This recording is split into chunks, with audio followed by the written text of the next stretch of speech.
Pablo, es que no se puede minimizar. El minimizador se para.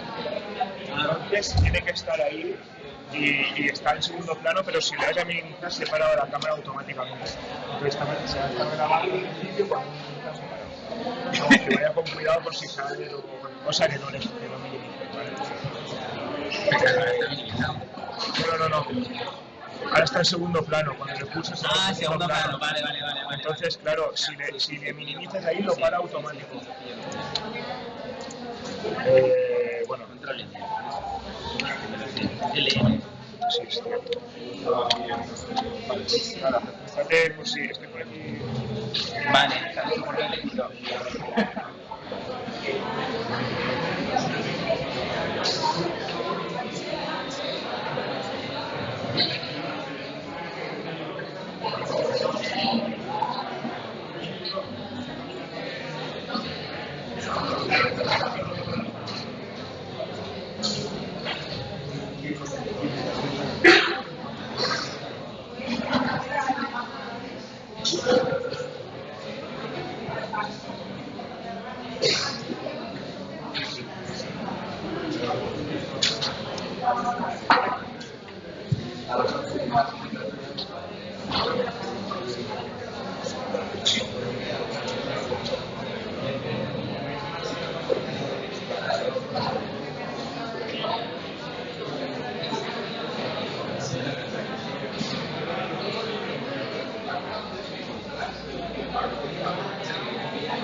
Perdona, ¿me la apuntas por favor? Sí. Tienes que tener un segundo plano. Tiene segundo plano.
Bueno, voy a presentar a Pablo y bajo desde este frasco para que se me oiga mejor y, si me permitís, ahora luego se lo puedo poner para que lo escuchéis con mayor nitidez.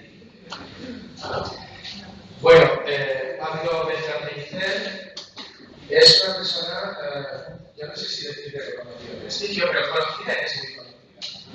Porque por las redes sociales es muy activo y creo que el punto no es por la cantidad de las cosas que él opina a través de las redes sociales, sino por la calidad. Es decir, porque sus opiniones están llenas de sentido común, están llenas de orientaciones muy acertadas a la hora de cómo enfocar la enseñanza de las matemáticas, debatir algunas cuestiones que por ahí van pululando. Y es por eso que pensamos que es una persona con un perfil adecuado para que esté en estas áreas. Y ahora, dicho esto, que es mi opinión, voy a leer lo que él me mandó de su currículum, que es lo que quiere decir. Dije que la venía Yo voy a decir lo que me parece. Bien.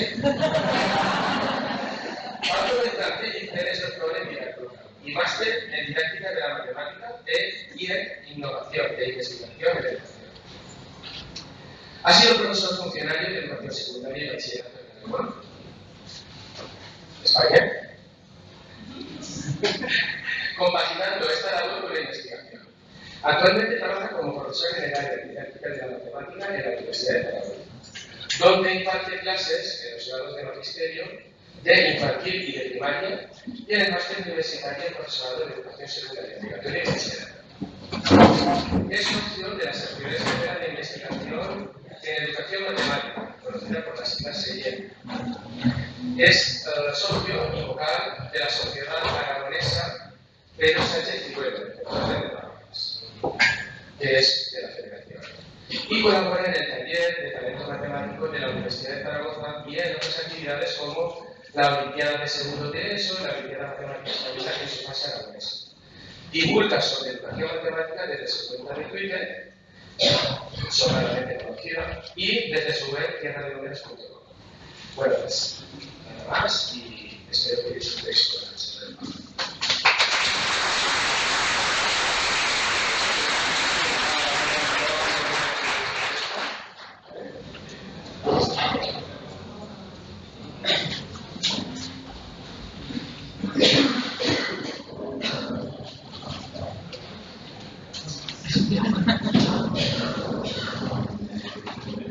Bueno, sí, se ve. Bueno, pues cuando me propuse hacer una charla sobre redes sociales, porque como veis, estoy muy activo en Twitter, dije, pues, no sé, así que escribo mucho en Twitter. Sí que tengo una preocupación por cómo se utilizan las redes sociales aquí para hacer pruebas en su desarrollo profesional, pero no he tenido tampoco a reflexionar sistemáticamente sobre ello. Estoy obligado a leer sobre la cuestión y espero compartir esto con vosotros. Bueno, últimamente lo que me gusta realmente son talleres o participar en jornadas sobre aprendizaje a través de la resolución de problemas. Y aquí siempre se empieza con un problema trabajando vosotros. Veo muchos cuadernos y no vamos a trabajar en esta, ¿vale? Pero sí vamos a empezar con un par de preguntas. Si me gustaría que levantaseis la mano, ¿cuántos usáis Twitter? ¿Y cuántos usáis Twitter para aprender cosas de vuestro trabajo?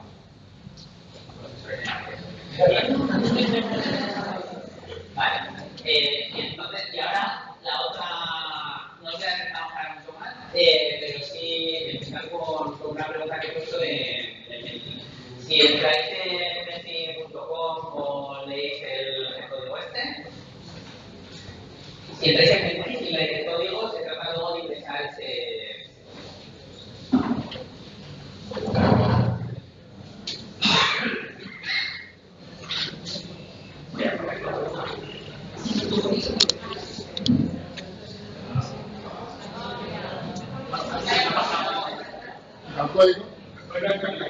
El código se ve arriba, ¿eh? No sé si preferís el QR, vale. Yo creo que cuando entráis sí que se ve la cosa que...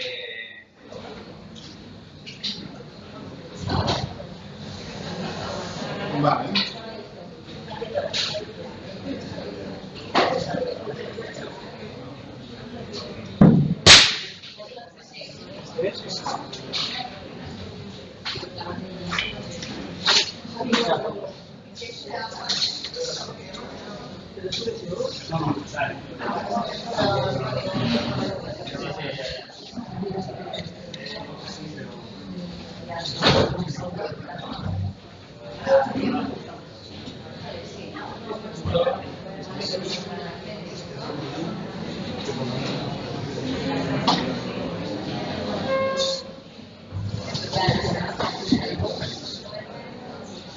Aquí le damos respuesta ya y dejamos esto como ya.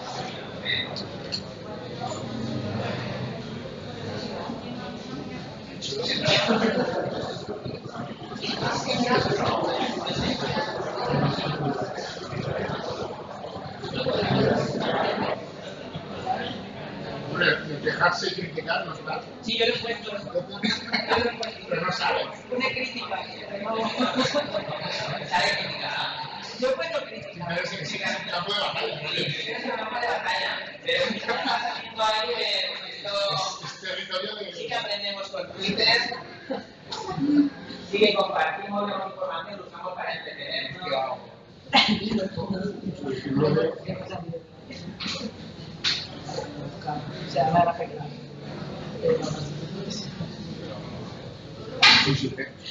Conexión, esto es importante que luego hablaremos de esto, porque imagino que esto sirve para estar en contacto con otras personas.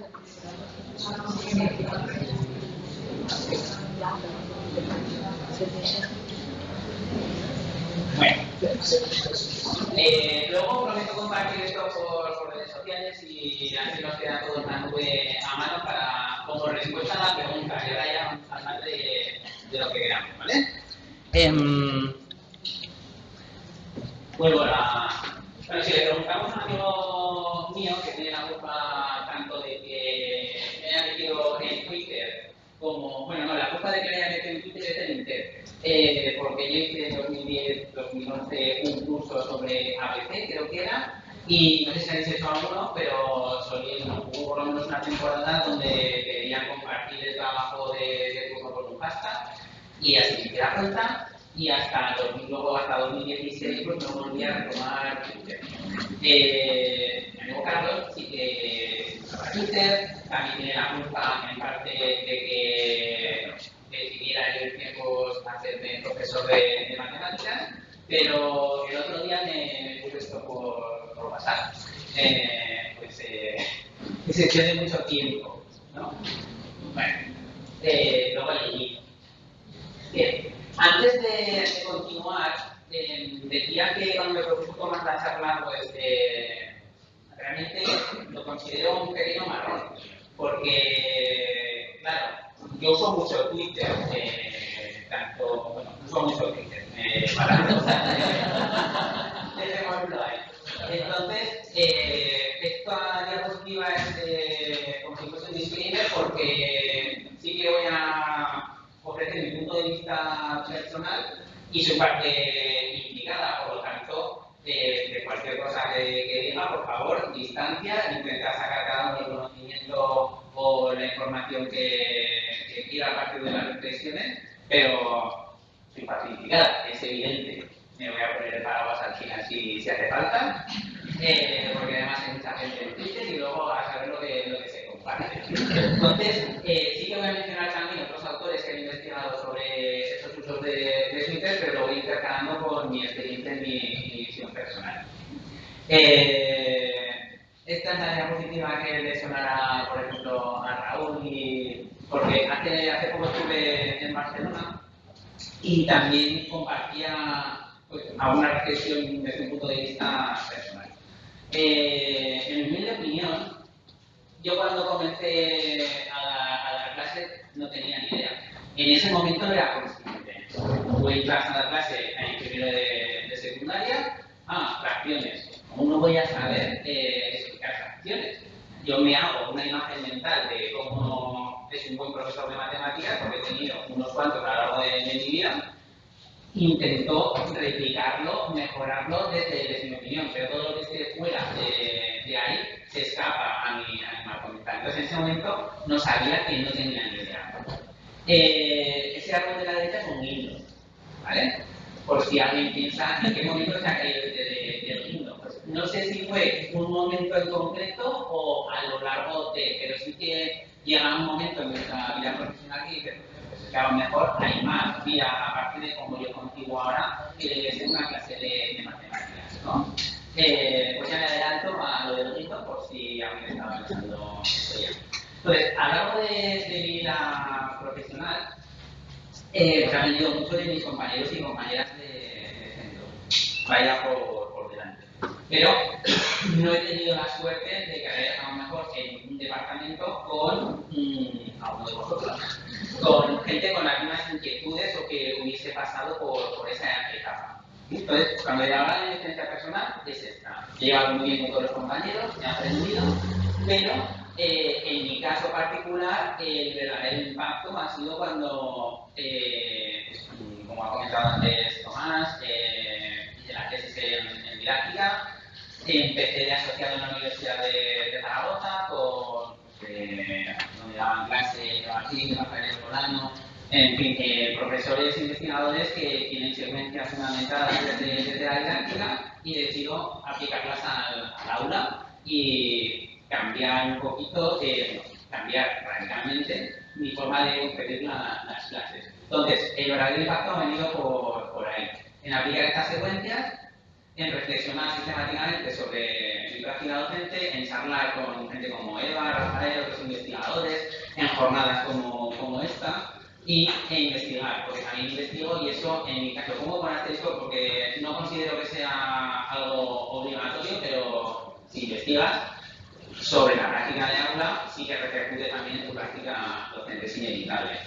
Ya he mencionado las jornadas TIME, el asociacionismo docente también influye muchísimo. Cuanto antes entre en el circuito de jornadas que hacen las diferentes sociedades, mejor. Alba, que está por aquí, compartía el otro día un tweet y eran sus primeras TIME, y es que es así. Yo, si hubiese empezado antes, en el 2010, todo este circuito, es la fe, que hay una sociedad en Aragón de cosas de mates, ¿cómo es eso?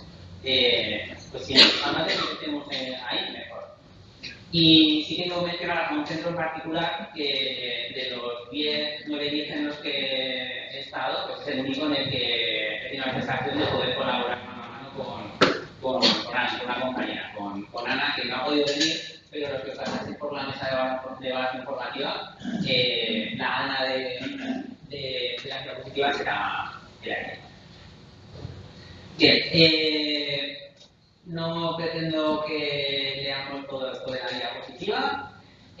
Cuando decimos que la realidad es compleja y que dar clases de matemáticas es complejo, es por esto de aquí. Hay muchísimos modelos que exploran los conocimientos y las competencias del profesor de matemáticas.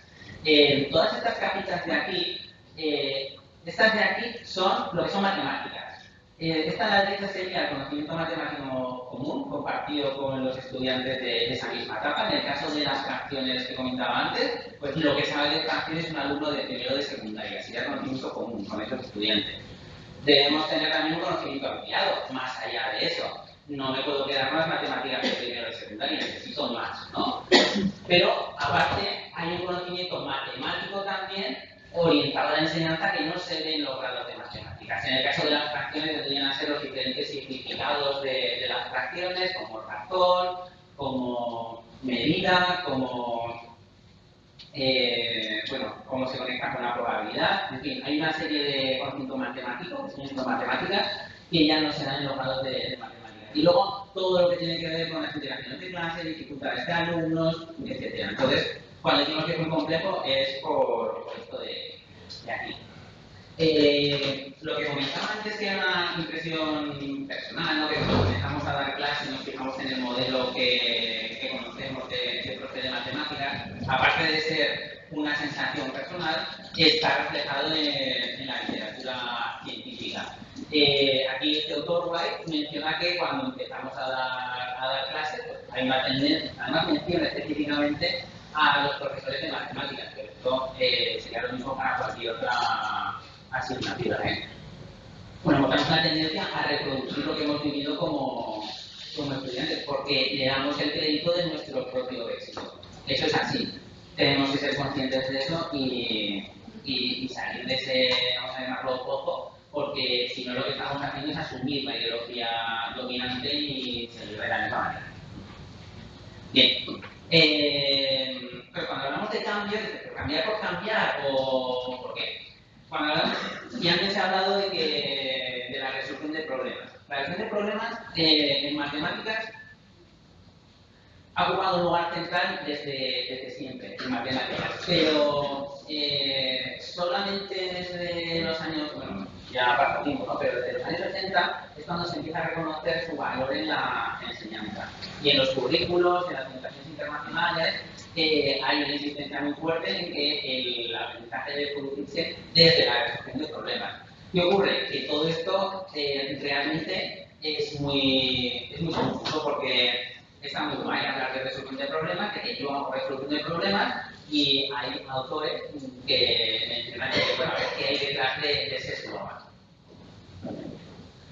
¿Por qué? Porque luego en bachillerato, bueno, el curso que sea, pero especialmente bachillerato, todos nos damos cuenta, y es una conversación habitual en los departamentos, de que hay tóxicos que no saben resolver problemas.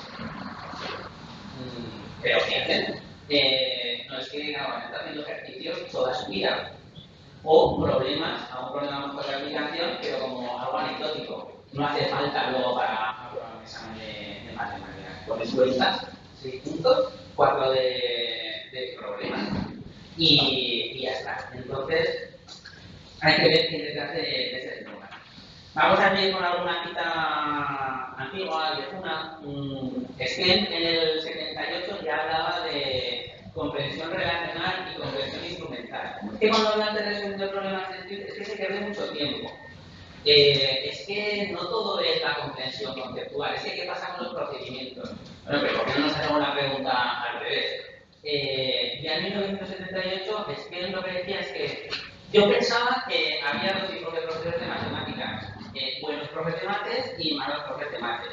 Pero me di cuenta de que no era así la cosa, sino que realmente se estaba impartiendo una misma asignatura, se estaba llamando matemáticas a dos asignaturas diferentes. Una orientada a los procesos, a la comprensión relacional.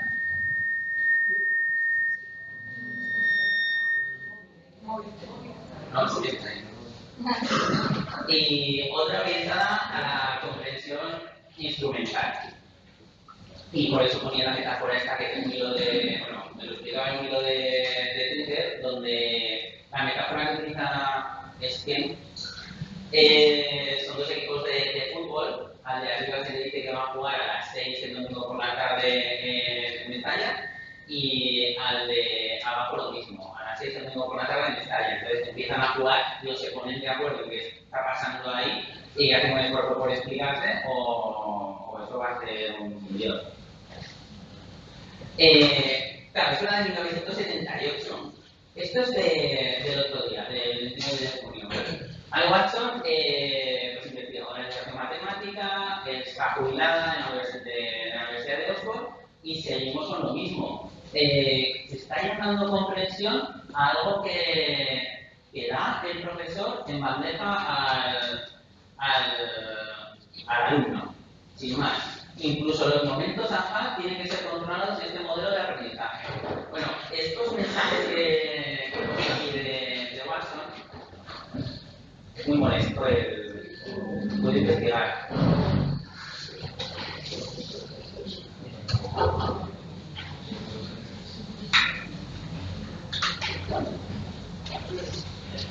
Vale, decía.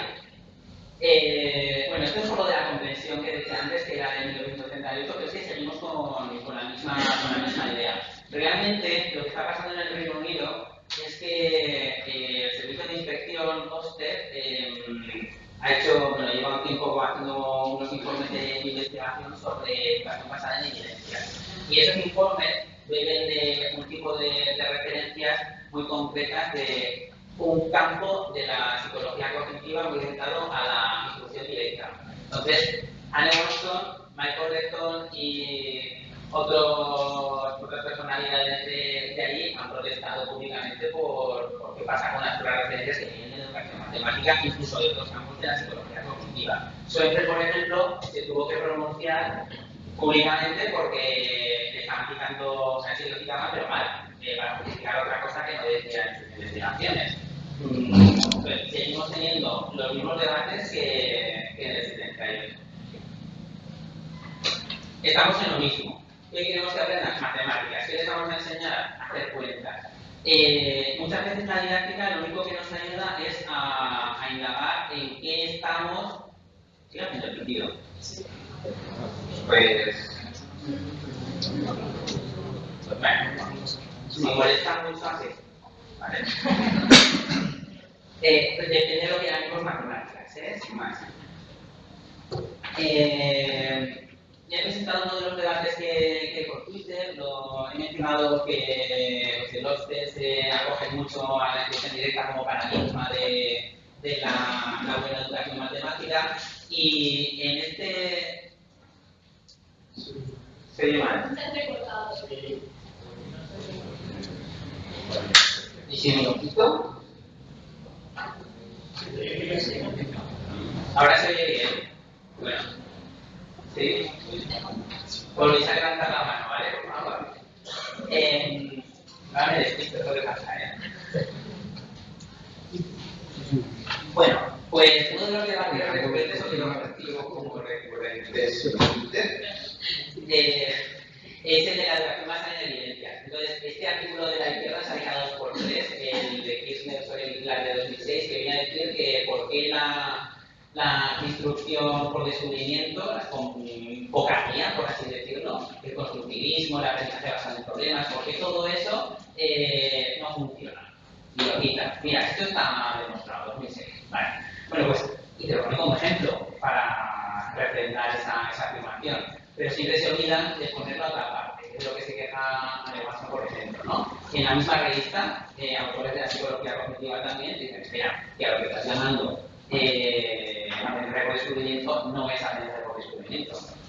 Hay un andamiaje que también hablaba de desarrollo, ¿no? Hay un andamiaje, no te dejamos en la selva. Si te pones a mirar el artículo de la izquierda, las citas que tiene sobre ejemplos resueltos, por ejemplo, ves que tiene el grupo de control experimental, sí, pero a unos los tiene con un ejemplo resuelto delante ante una cosa súper mecánica de álgebra, y a los otros sin ese ejemplo resuelto.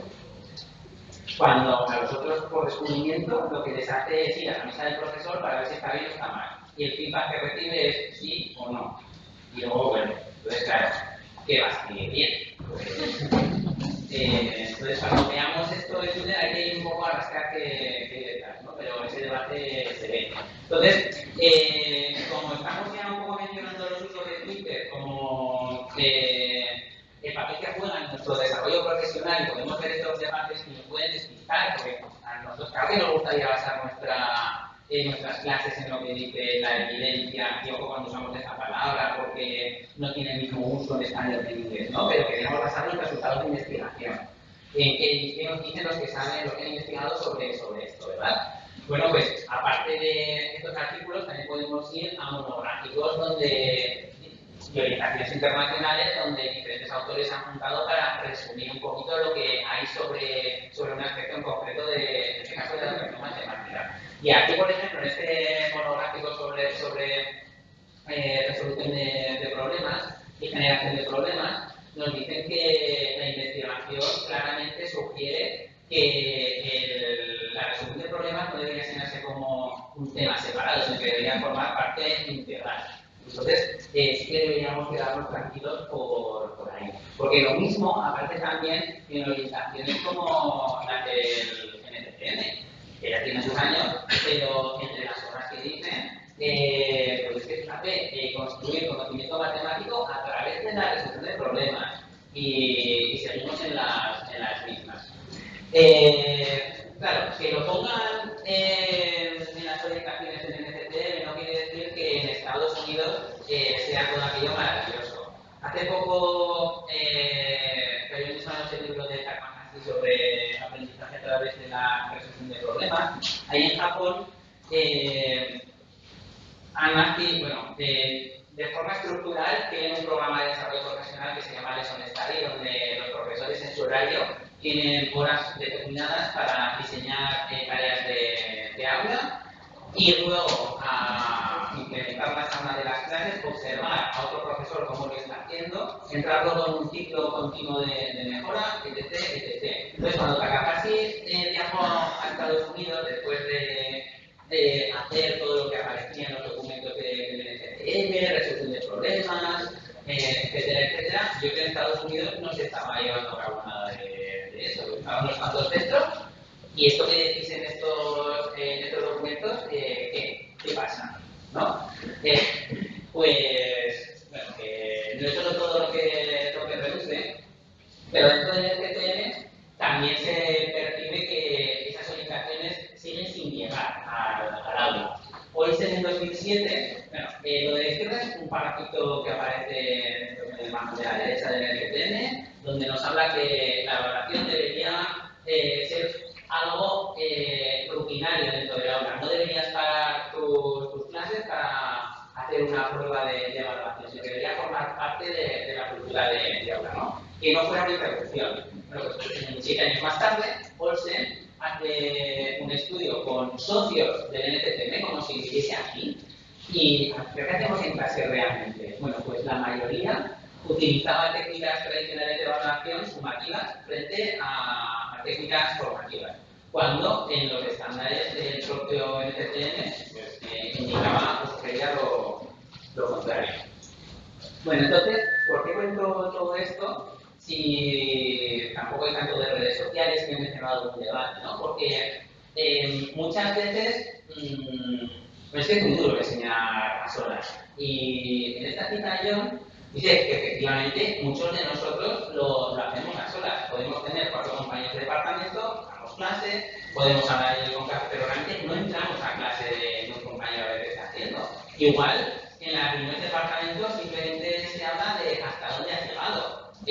O por dónde vas, o cuántos ejercicios has hecho. Y entonces, salvo estos programas que he ido mencionando como el Lesson Study, y hay otros con otros nombres y que son otras modalidades, comunidades de práctica, programas de liderazgo como el australiano Resort, donde se forma intensivamente a un grupo de 300 profesores que luego van a ser referentes en sus centros como para generar esa semilla de cambio. Tenemos cosas como las SAEN para entrar en contacto con gente con las mismas inquietudes, y tenemos las redes sociales que vienen a cubrir este hueco.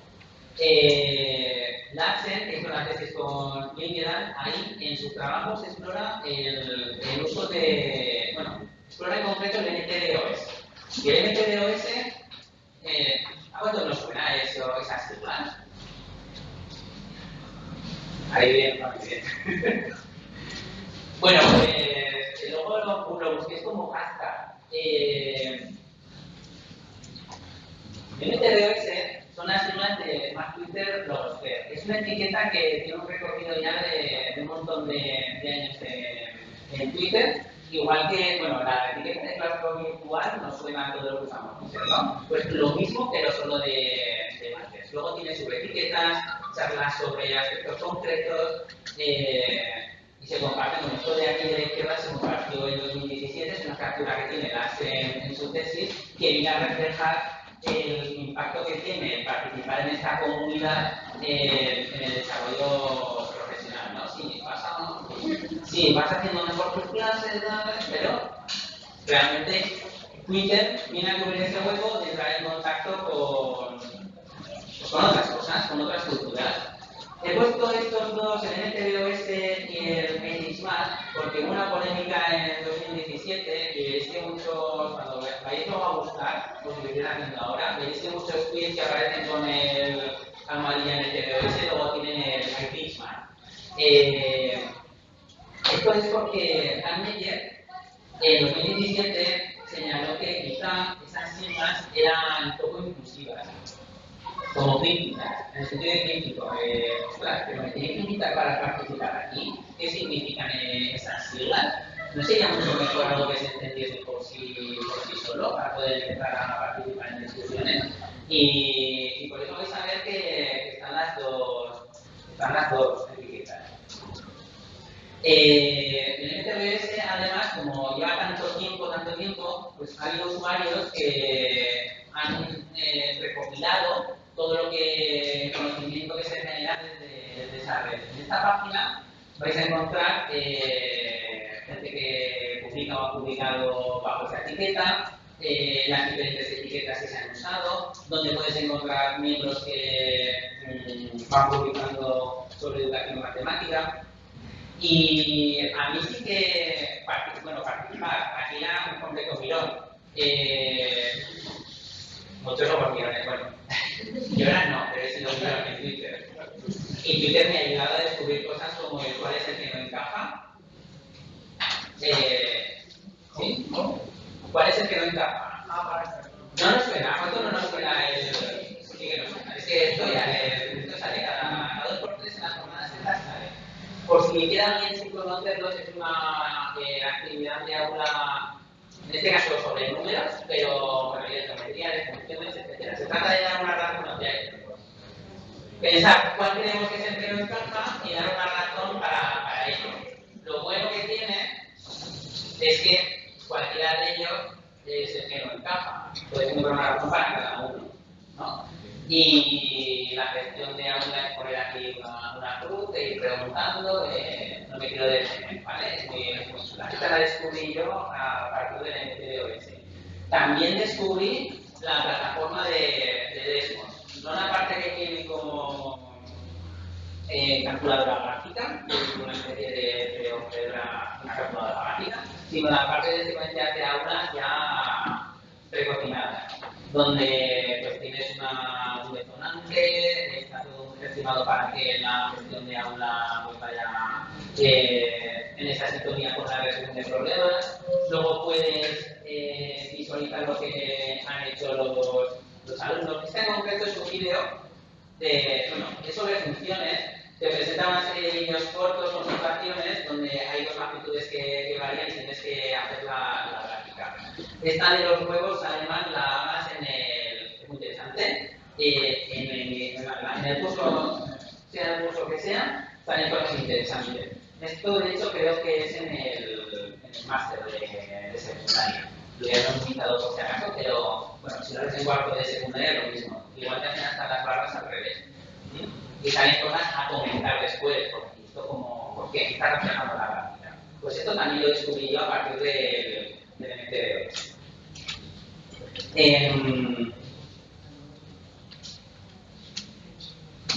Esto me iba a aportar un poco mi visión personal. Yo en 2017 prometo no hacer mucho spam, pero alguna cosa va a aparecer. Cuando empiezo a tuitear sobre didáctica, es en 2017 donde me pongo una especie de reto de, pues ya que estoy leyendo artículos de didáctica, pues las citas que veía interesantes las comparto. No creo que tuviera especial éxito. Bueno, porque tengo... me gusta, sí. Pero yo hasta de septiembre a diciembre de ese año, dando la macana con las citas, ¿no? Y cuando terminó, pues vi cuántas impresiones habían tenido las más con más likes y pues fueron las de el 11 para los manipulativos de Barudi, una sobre el cuaderno de Matías Arce y la de los enteros de la que llegó a 1200. Sí, ¿no? Bolos y 1214. Bueno, entonces esos fueron mis primeros intentos. Hemos hablado de didáctica. Aquí yo creo que hay una confusión. Y me empecé a dar cuenta cuando ponía lo de las citas. Didáctica, bueno, en la RAE, con esto de aquí, no aparece la didáctica como área de conocimiento y es un área de conocimiento de otras cosas. Y muchas veces tenemos la sensación de que la didáctica es la ciencia que nos va a decir cómo enseñar, que nos va a marcar las prescripciones. Y te vuela la cabeza cuando ves que desde la didáctica hay autores que se preguntan si la didáctica te puede decir cómo enseñar. Entonces, claro que vas a sacar información y conocimiento útil de investigaciones en didáctica. Puede que hasta alguna orientación también, de hecho hay un debate. Algunos autores sugieren que sí, por lo menos alguna orientación, pero otros que no, que puede ser un descriptivo y ya está.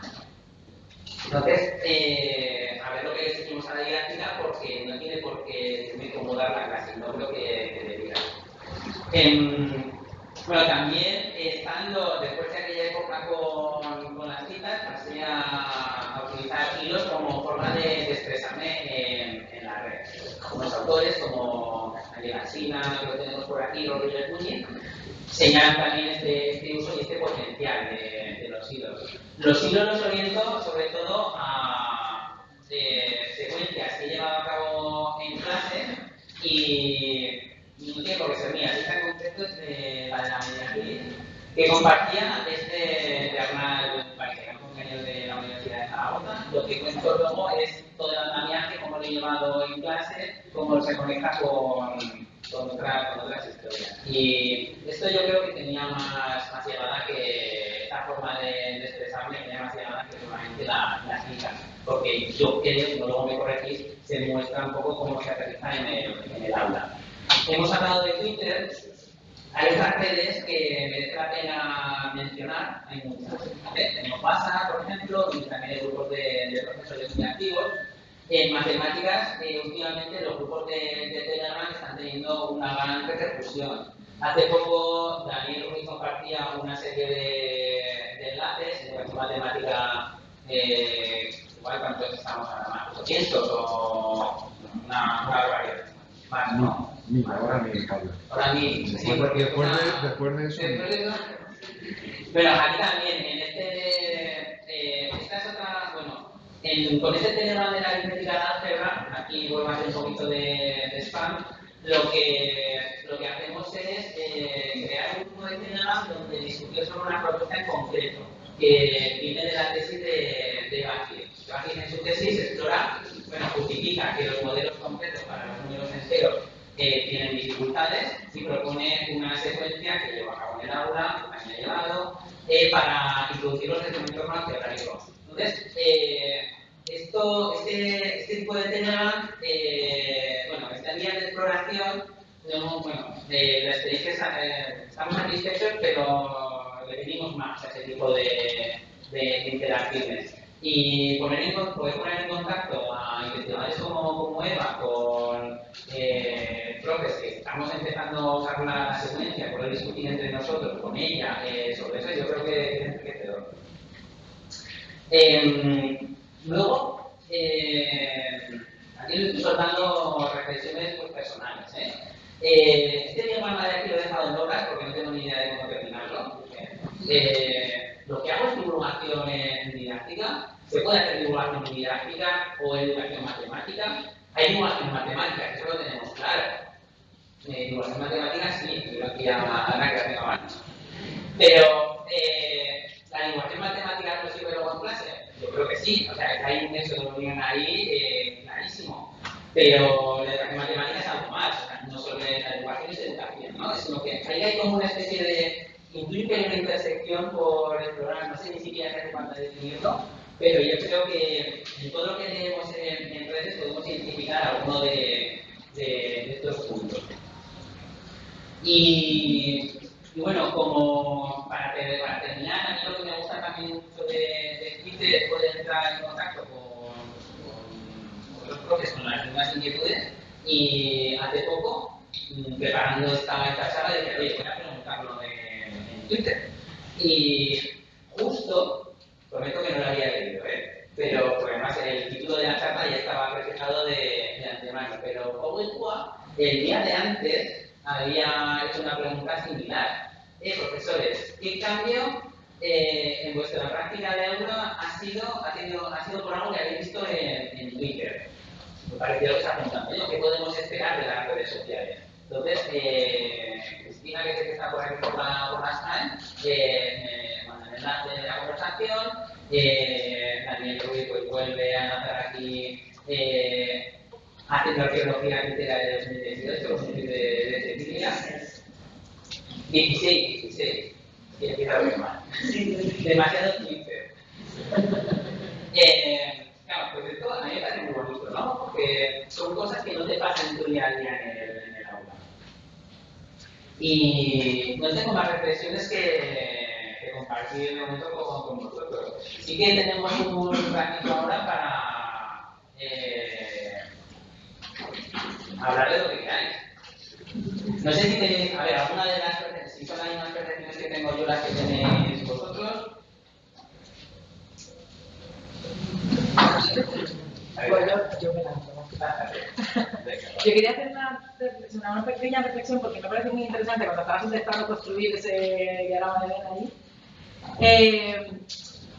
Yo siempre he pensado que la divulgación en matemáticas, a mí por lo menos a lo que me ha ayudado mucho, es a darle una vuelta a los conceptos cuando los vas a explicar, para que, si sabes que se lo tienes que explicar a alguien que no va a entender, o sea, que no tiene la base o tal, como para... Pero la divulgación en didáctica está dirigida a otro público, es otra cosa distinta. Entonces, mi reflexión sería, la divulgación en matemáticas ayuda a la didáctica en el aula, ¿no? Al trabajo de aula, pero la divulgación en didáctica también, desde otra perspectiva completamente distinta. O sea, es como aprender a enseñar, ¿no? Sería un poco eso. Yo, divulgación de matemáticas o de física o de lo que sea, también hay de diferentes niveles, ¿no? O sea, Sí, pero las técnicas a la hora, o sea, claro, lo primero es esa es la primera técnica. ¿Qué público tienes delante? ¿A quién le tengo que enseñar? No, lo mismo si tengo que enseñar a un niño de primaria que si tengo que enseñar a un niño de secundaria. Entonces yo creo que eso es algo que se aprende mucho cuando haces divulgación. Sí.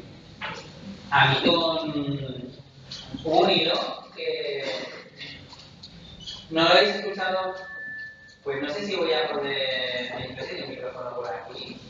Aparte de No, si no me giro el hilo. Bueno, No pasa nada. Solo tengo que hablar 3 horas después. Lo que estaba comentando que cuando hacemos... Que cuando hacemos divulgación matemática, puramente, o sea, cuando, yo qué sé, yo que hago hilos de estadística y demás, eso te enseña a enseñar, o sea, te da una visión diferente de cómo enseñamos. Lo primero que le estaba diciendo a Pablo es encontrar, o sea, saber qué público tienes delante, reflexionar antes de empezar cuál es el público que tienes y a quién te vas a dirigir. Pues si no, no tiene sentido. Pero que le estaba comentando que creo que la divulgación en didáctica es otra cosa distinta, porque la divulgación en matemáticas en general te puede ayudar a mejorar en tu práctica, pero la divulgación en didáctica es exactamente reflexionar sobre cómo es esa práctica, ¿no? Y creo que son muy necesarias las dos. O sea, lo he dicho muchas veces, creo que la didáctica, que no salga la definición de didáctica en la RAE, pues es un desastre, porque a lo mejor es que estamos empezando, pero creo que hace mucha falta hacer esa reflexión. Y como divulgadora en matemáticas, sí, voy a hablar así, que no sé, creo que a mí me hace falta conocer más de didáctica. Yo por eso te sigo.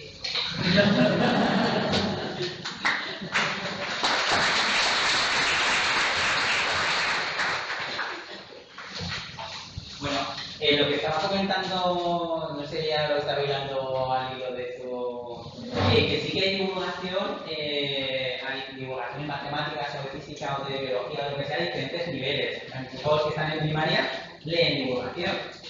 ¿La misma divulgación que me gusta leer a mí? Pues no exactamente, a lo mejor es que es un poquito más, ¿no? Eso está claro. A lo que iba yo con lo que he puesto antes de la RAE, es verdad que las didácticas como las clases específicas se empiezan a conformar realmente en los años 80, 70, 80 sobre todo. En 70 en Francia empiezan un poquito, ¿no? Pero en los 80 es cuando empiezan a configurarse como comunidades específicas de conocimiento. Y se están justificando desde entonces. Lo que vengo a decir con que, claro, la divulgación didáctica, si se puede hacer divulgación en matemáticas, en física, en biología, ¿por qué no en didáctica, que es otra área de conocimiento? ¿Qué pasa? Que luego tenemos un ámbito de desarrollo profesional, pues propio de matemáticas, donde sí que conjugamos un poquito a nivel de aula con lo que viene de las investigaciones. Y bueno, yo cuando leo también una secuencia de aula, que se comparten muchas en Twitter, las lees en esa clave, ¿no? En clave didáctica. ¿Qué conocimiento puedes extraer de ahí? Es que no tenía ni claro cómo empezar. Pues ya nada más te bien, mírate bien, pero claro cómo tenía que quedar el asunto, desde luego que no. Quiero ver esos metros de... A lo mejor lo que cabe es preguntar a los profes qué es lo que le favorece después en su práctica. O sea, qué tipo de divulgación es la que como profesor ayuda más después, no sé. Sí.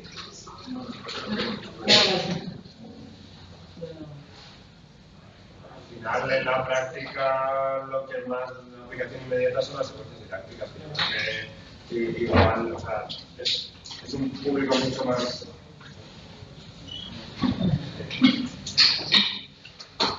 No, decía que a la hora de aplicarlo de manera directa, muchos de los que estamos en redes sociales quizá no tenemos un interés en la didáctica como disciplina específica, sino más de cara a aplicarlo de manera directa. Y en ese sentido, contar con secuencias que prácticamente que se adaptan de una manera muy rápida, pues es un grupo. Muchos saludos espantados con rollo libros de texto en los que pues y bueno, pues eso, que están mucho mejor. Quizá es el motivo por el que al principio los libros que son bastante más, digamos, a los públicos diría mucho más reducido en cuanto a digamos, o sea que la expansión de esos tweets, pues, no digamos eso. Sí. Estamos comentando, recordando que antes los conoceréis a Ingrid Mosquera y a Clara Grima, y Clara Grima en alguna entrevista en la que comenta eso, de según el público, cómo vaya a exponerlo, de hacerlo del concepto, a cómo divulgarlo, a cómo expresarlo, porque no es lo mismo, sobre todo mejor la gente que empieza a tener hijos, nietos, retoma desde otro punto de vista, y le das vuelta a cómo explicarlo o qué recursos utilizar. Lo del público me pasó con un hilo en concreto que ¿por qué menos 8 es menor que menos 2? Que me acuerdo un comentario de pero es que cómo sois los divulgadores explicando esto como si fuésemos críos de...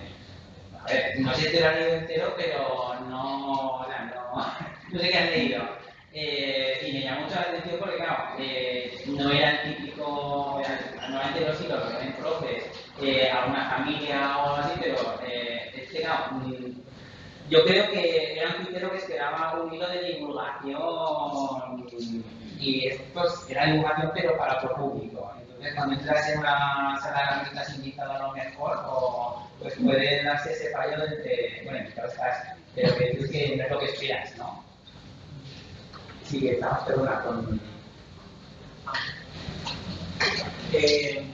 Un comentario que pues termina en pregunta, debido pues digamos a la generalidad del título de la presentación de las redes sociales como un mundo final, y que veo que el énfasis que has hecho está centrado principalmente en Twitter, pues entonces yo me voy a otras redes de alta difusión, Instagram, TikTok, por ejemplo, y pienso ya no en lo que ha versado la conversación hasta ahora, que es el profesorado, sino pienso en el público objeto de nuestra labor, el estudiantado, y del consumo masivo que ellos hacen a estas redes, Instagram y TikTok, por su contenido visual, destronando entre otras a Twitter, a Facebook, etc.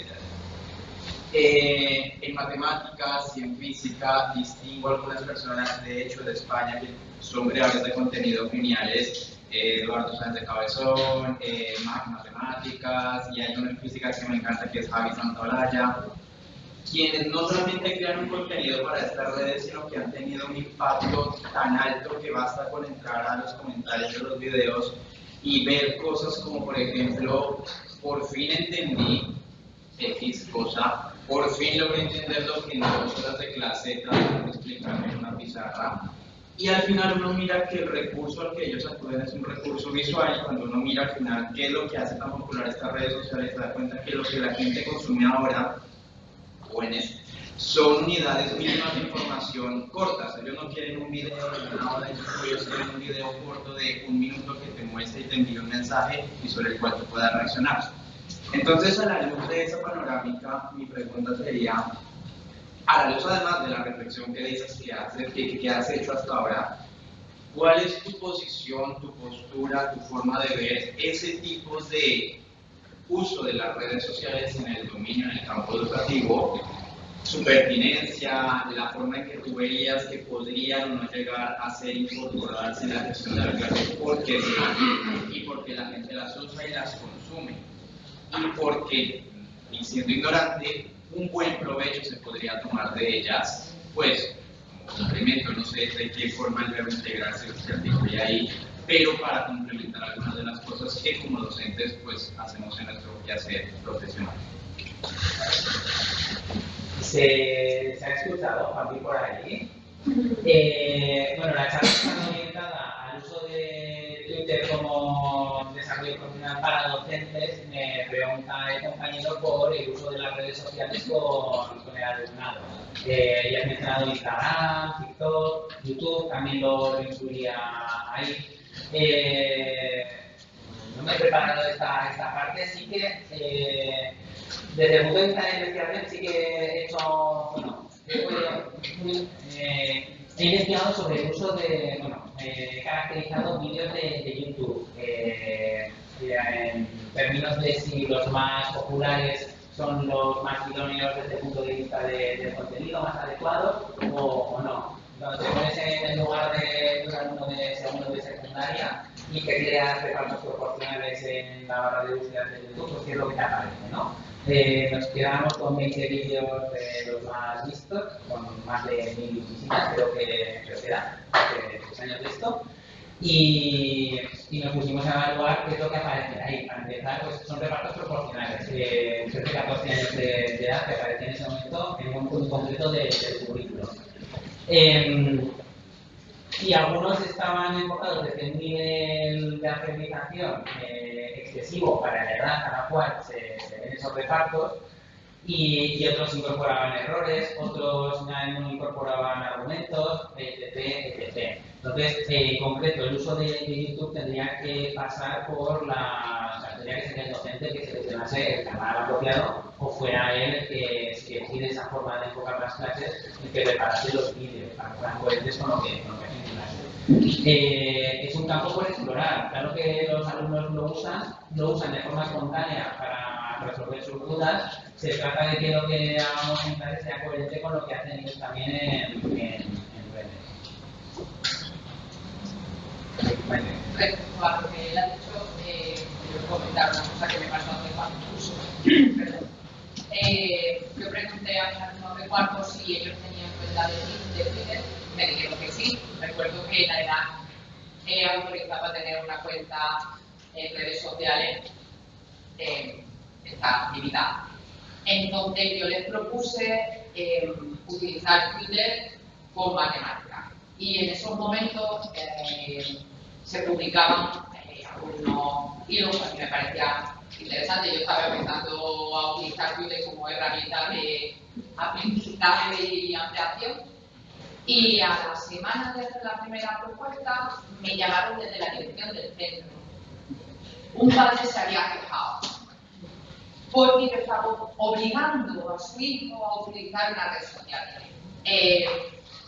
Digo aquí que el crío en concreto tenía, por supuesto, cuenta de Instagram, tenía cuenta de Twitter, literalmente me dijo, desde hace siglos. Entonces, el uso de redes sociales como herramienta de trabajo en estos momentos con los alumnos, yo no sé cómo es. Yo sí que uso mucho Twitter para aprender y a veces para llorar de llorería, pero no veo cómo sacar el provecho del trabajo de aula. Quizás por las limitaciones de la y de Instagram ya ni hablo. O sea, yo que para mi Instagram sirve para otra cosa. Te dejas TikTok.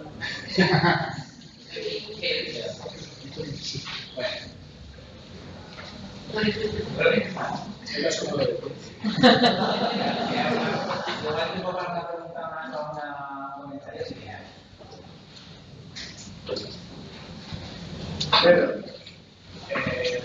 Yo respecto a lo que he oído y otra pregunta que había hecho los cursos, yo en el colegio, en todos estos, todos los alumnos tienen un notebook, un ordenador, y a veces lo que me pasa es que explico yo una forma un poco más innovadora de hacer estos ejercicios, y luego al día siguiente llego y todos lo están haciendo a modo tradicional, porque lo han visto en redes sociales o lo han visto en otros sitios.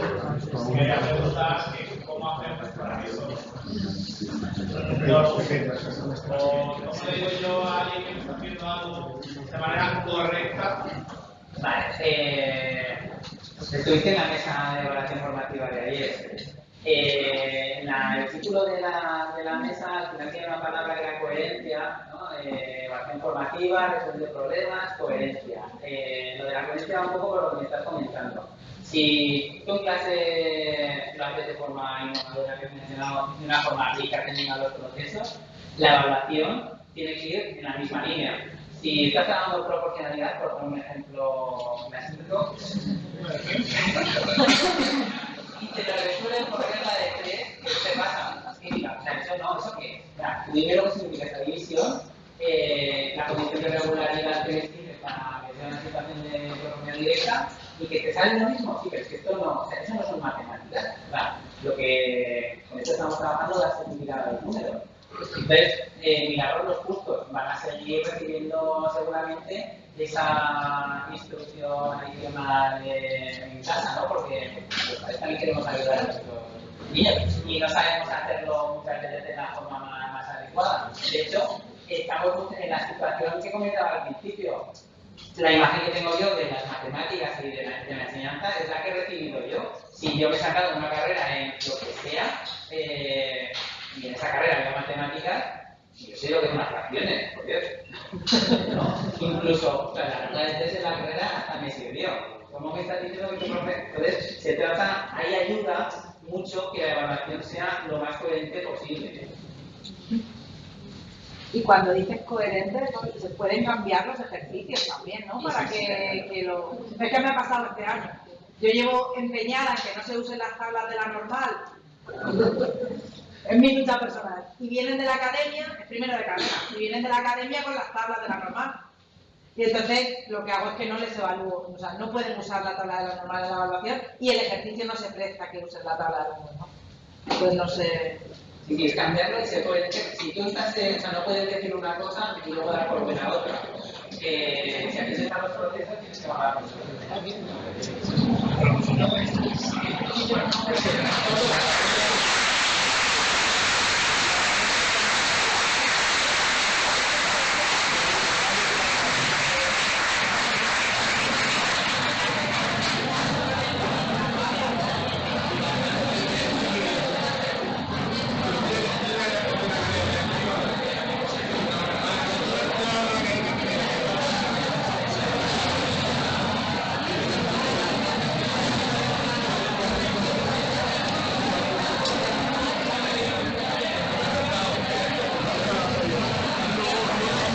Gracias.